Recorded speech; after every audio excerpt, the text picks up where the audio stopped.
أفلا ينظرون إلى الإبل كيف خلقت وإلى السماء كيف رفعت وإلى الجبال كيف نصبت وإلى الأرض كيف سطحت فذكر إنما أنت مذكر لست عليهم بمسيطر إلا من تولى وكفر فيعذبه الله العذاب الأكبر إن إلينا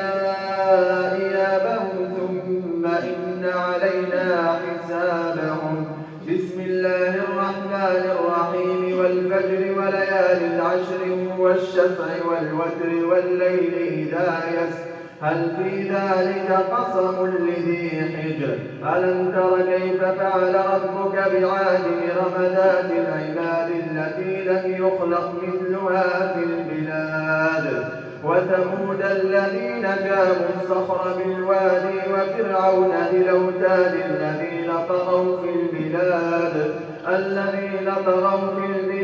فأكثروا فيها الفساد فصب عليهم ربك صوت عذاب إن ربك لبالمرصاد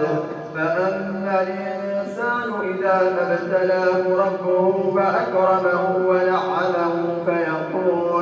فيقول ربي أكرمن وأما إذا ما ابتلاه فقدر عليه رزقه فيقول ربي أهانني كلا بل لا تكرمون اليتيم ولا تحضون على طعام المسكين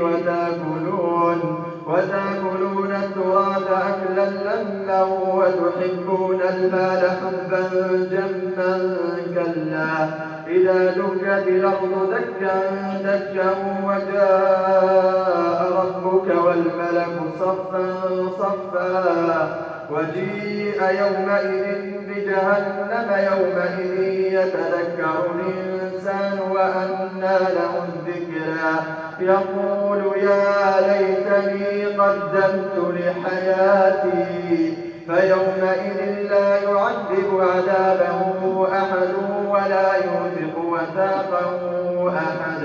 يا أيتها النفس المطمئنة ارجعي